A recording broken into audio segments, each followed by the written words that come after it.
نحمده ونصلي ونسلم على سيدنا ومولانا محمد رسوله النبي الأمين المكين الحنين الكريم الرؤوف الرحيم. أما بعد، فأعوذ بالله من الشيطان الرجيم. بسم الله الرحمن الرحيم. الحمد لله رب العالمين الرحمن الرحيم مالك يوم الدين. إياك نعبد وإياك نستعين. اهدنا الصراط المستقيم صراط الذين أنعمت عليهم غير المغضوب عليهم ولا الضالين. آمين. صدق الله مولانا العظيم. Dear listeners and viewers, by grace of Almighty Allah, we have to discuss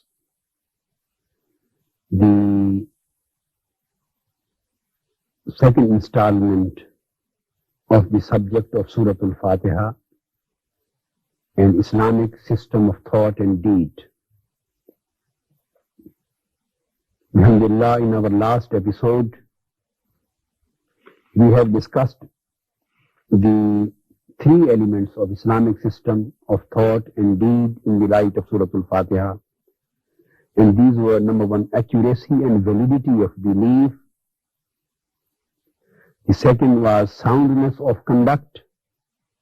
And third was the sense and thoughtfulness of answerability. These were the first three elements of Islamic system of thought and belief provided by the chapter of Fatiha. This aspect of Islamic system of thought and deed that is derived from the fifth verse of Surah Al-Fatiha. Rather, I would like to say from the first word of the fifth verse of Surah Al-Fatiha. That is, Ihdina, O our Lord, guide us, provide us the guidance. I have already discussed the meanings of this word in detail in one of the earlier episodes. But now, under this specific caption and under this subject, the main point which I want to elaborate and explain, that is the word Ihdina, please guide us. This indicates the concept of specification of destination, the fixation of purpose. O our Lord, we want to know what the purpose of our creation is. And we want to know what the destination of our journey of life is. So the fixation of purpose and destination, this is one of the important elements of Islamic system of thought and deed. Because according to Holy Quran and according to Islam, and according to general human morality, according to general common sense given to the man, aimless life is no life. So Quran wants the man to be aimful. Quran wants the life of the man to be purposeful life. That's why those persons or those so-called philosophers or those so-called scientists who believe in the concept of the creation by chance, who think that man, as other birds, as other animals, as other plants and vegetables, as other mountains, as other creatures of this world, as other living bodies of this world, the man was created by a process of creation without any specific purpose, and there was no specific creator who gave rise to the man. So just a man, like other living things, came into existence by a chance of creation, by a process of creation, by a process of evolution. If the creation of man is considered by chance creation, not purposeful creation, then the moral superiority of man is finished. Moral superiority of man to other creatures of the world. Then there is no moral superiority of man to animals. then there is no moral superiority of man to other birds. Then there is no moral superiority of man to other things of this world. Then the man does not become the moral agent of this world. If there is no moral superiority, then there is no moral responsibility on man. If there is no moral responsibility, then there is no concept of moral perfection. If there is no concept of moral perfection, then there should be no difference between good and evil. Then there should be no difference between right and wrong. Then there should be no difference even between the cruelty and sympathy. Then there should be no difference between the piety and sin. So all of these differences, differentiations, and all of these concepts, even the difference between a good man and a bad man, this should also be abolished.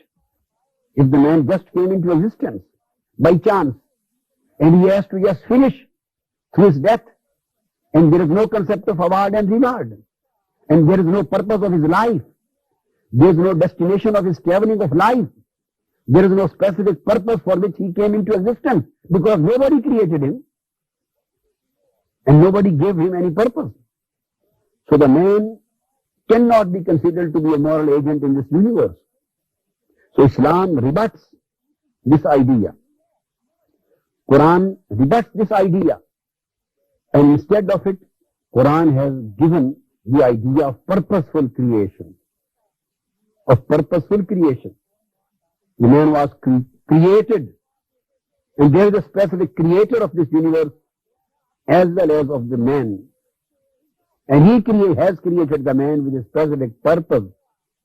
And he wants the man to accomplish and to fulfill the purpose. And the fulfillment of the purpose is good.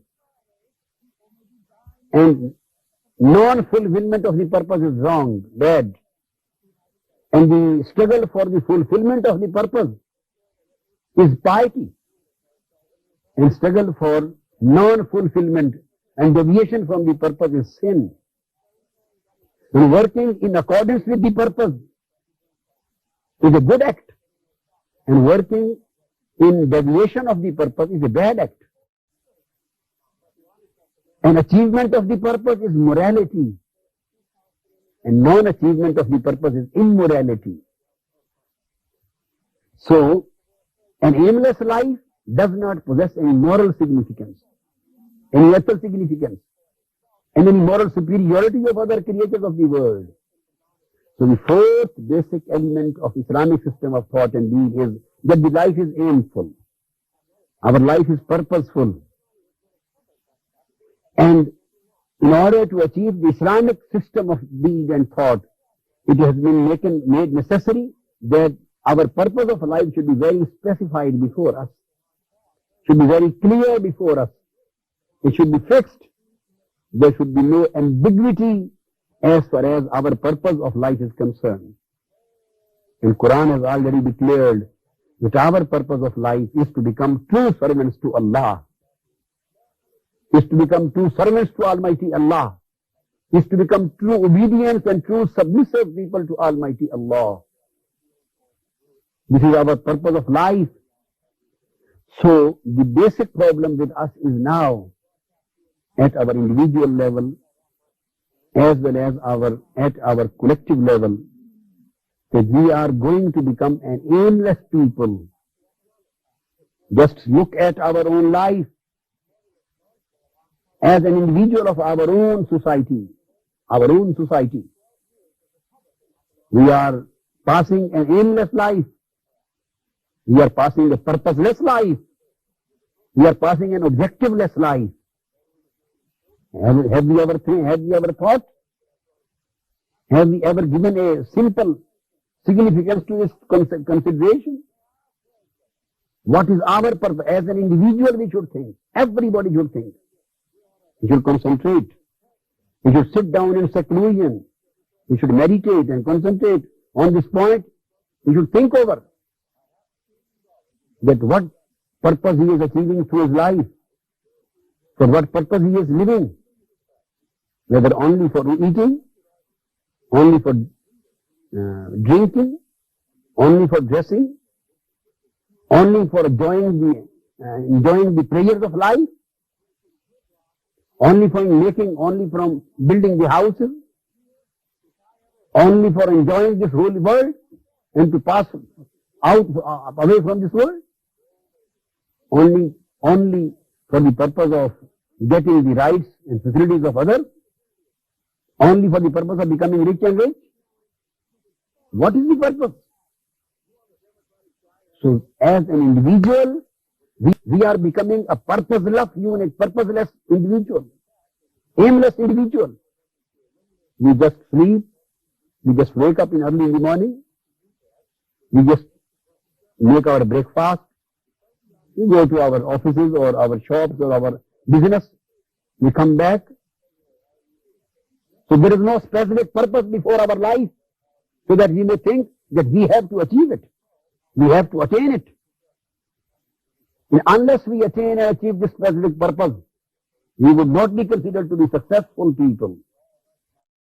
Same is the condition of our national life, of our collective sphere. The whole nation is going to be purposeless nation. The whole nation is going to be aimless nation. The whole nation is going to be objectiveless nation. At collective level, at national level, we are doing nothing for the purpose of attainment of our objective. What to talk of attainment of objective? Even we have no conch in our conscious mind.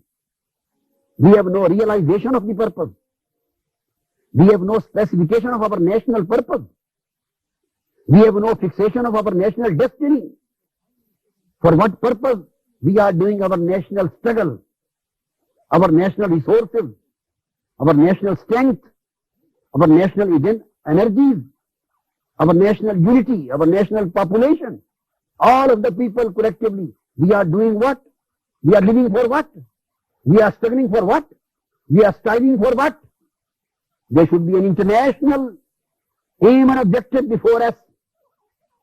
There should be national aim and objective before us. And there should be individual aim and objective before us. And there should be a consonance and consistency between every objective of every level.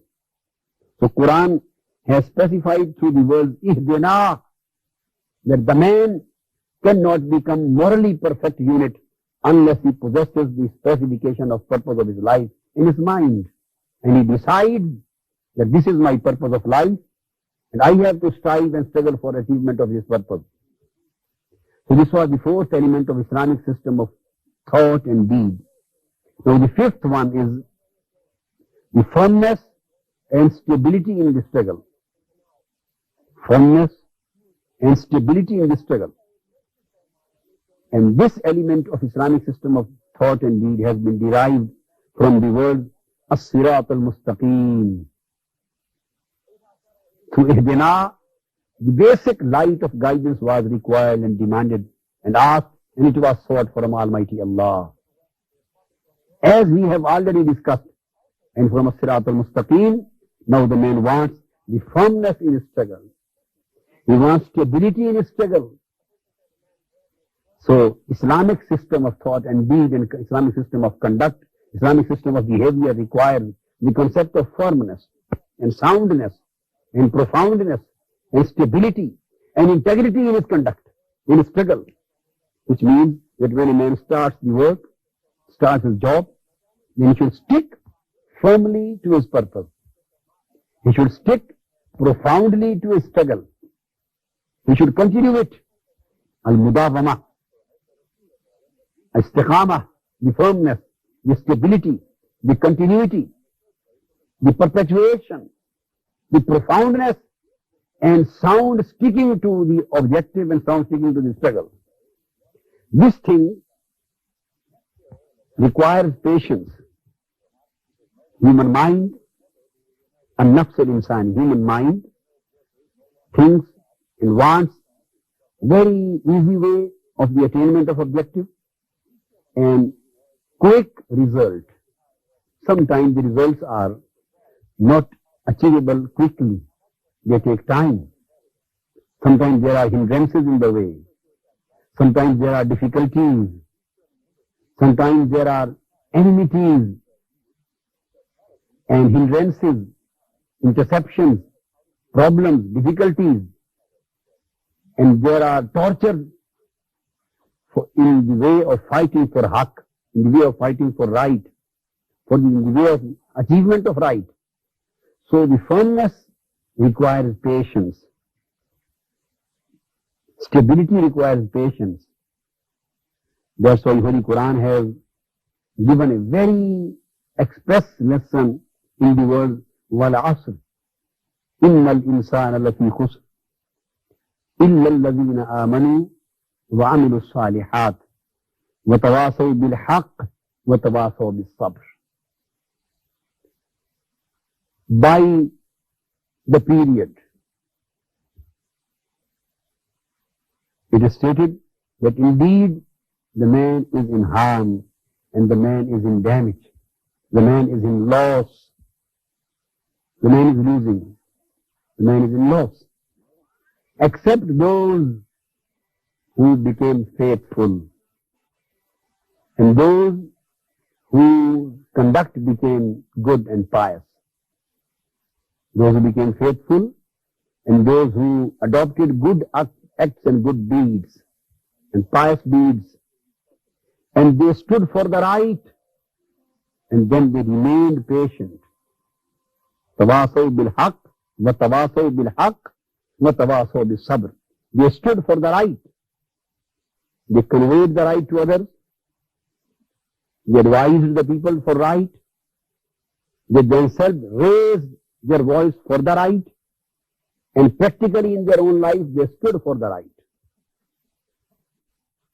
And next, when they stood for the right, then it became inevitable that they had to remain patient. So there is connection between the two. To standing up for right and to become patient. Because inevitably and indispensably, there are problems and difficulties in the path of right. When a man goes on the path of truth, on the path of right, on the path of piety, it is impossible that he does not face any problem, any difficulty, and any hindrances. So in order to overcome the hindrances and difficulties and problems, he should remain patient. So the patient is one of the requirements of firmness in the purpose. If he will become impatient, he will lose the game. He will lose the struggle. At another place it is stated in the Holy Quran, إِنَّ الَّذِينَ قَالُوا رَبُّنَا اللَّهُ ثُمَّ اسْتَقَامُوا. Those people, indeed those people who said, our Lord is Allah, our Creator is Allah, our Cherisher is Allah, our Sustainer is Allah, our Master is Allah, our Owner is Allah, our purpose is of Allah, our destiny is prayer of Allah.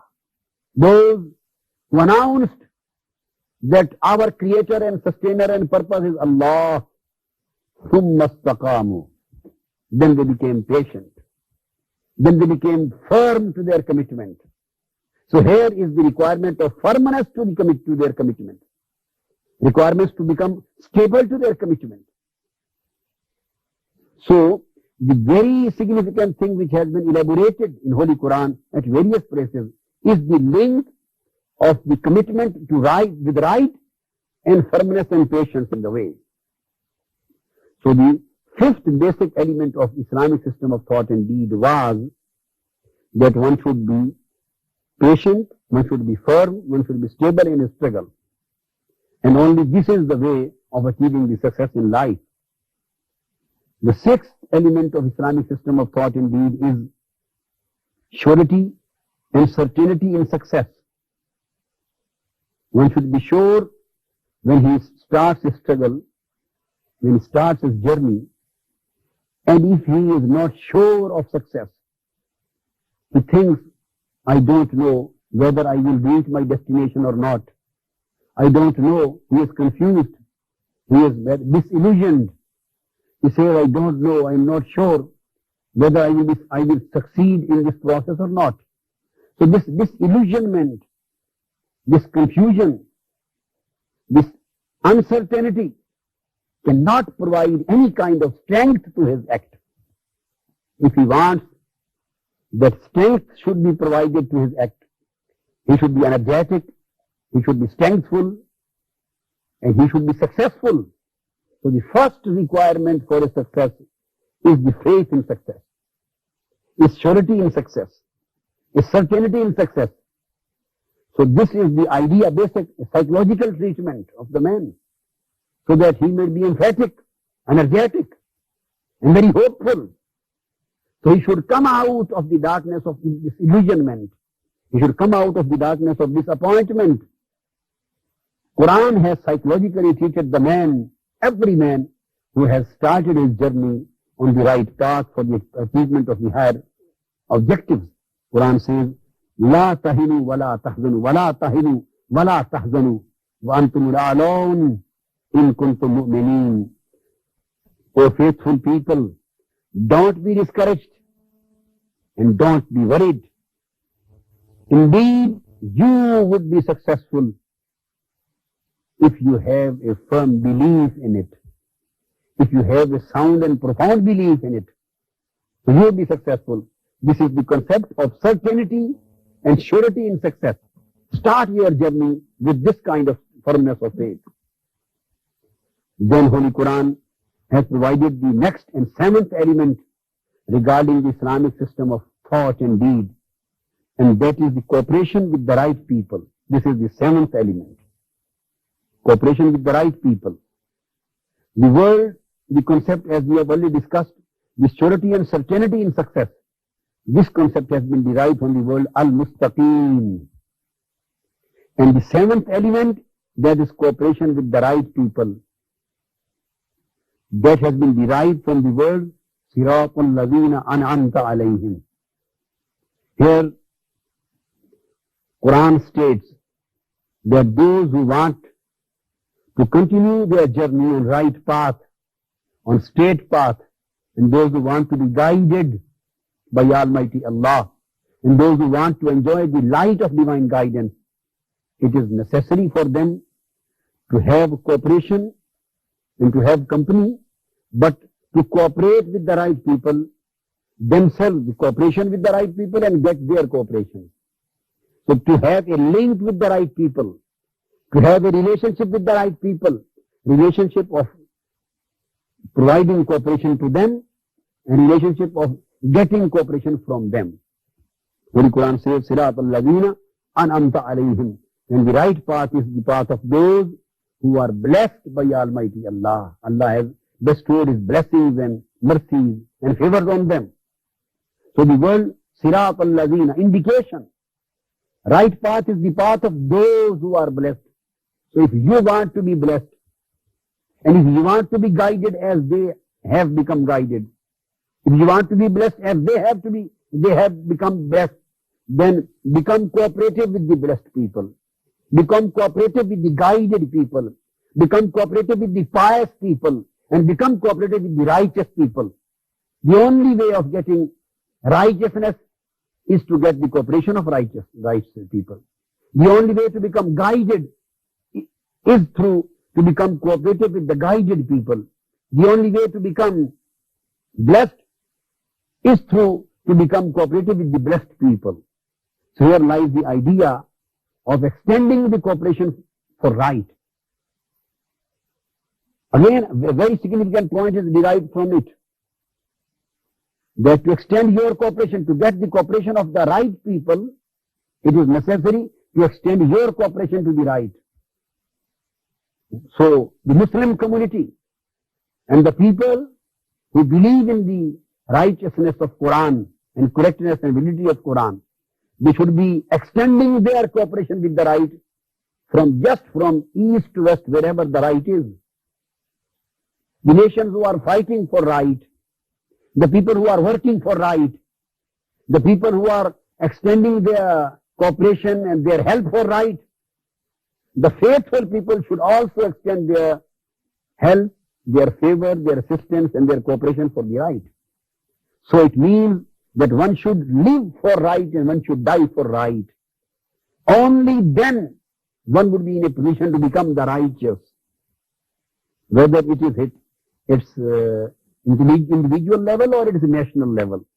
Then the eighth element of the Islamic system of thought is at the same time non-cooperation with the wrong people. If one has to cooperate with the right, he has not to cooperate with the wrong. It is impossible that a man wants to combine between right and wrong. This is our problem which we are facing as a Muslim Ummah, as the faithful people, or as the righteous people, or those, whether they are not Muslims, but they claim to be on right path, or they claim to be working for right, or they claim to be the just nations, whether Muslims or non-Muslims, who claim to be just. So this is absolutely wrong, that the claimant of just are combining the right and wrong. The claimant of just are combining the justice and injustice. The claimants of justice are combining the right and wrong and combining the good and evil.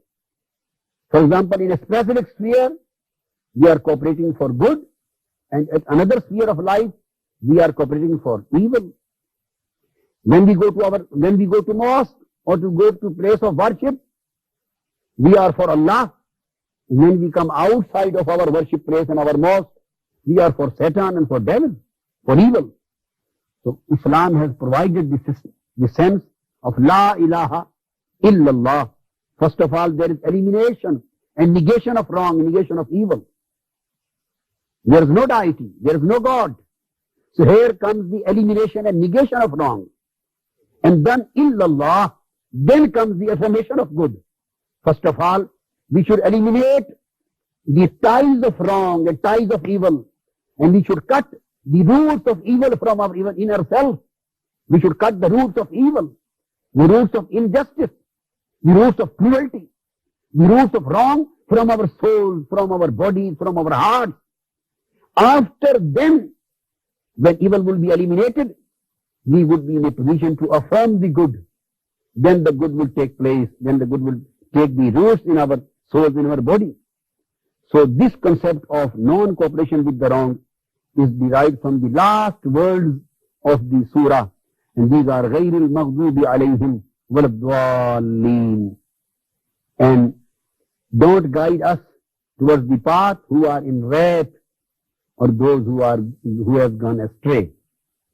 So this gives us the idea of the non-cooperation of the people who are in wrath, non-cooperation with the people who are going astray, non-cooperation with the people who are cruel to humanity, non-cooperation with the people who are unjust in their acts and deeds to the mankind, and exclusive cooperation for the right cause, for the best cause, for the mankind, uplift of humanity, uplift of human values and Islamic values. So if these 8 elements of the thoughts and deeds are adopted, the whole human conduct becomes Islamic conduct.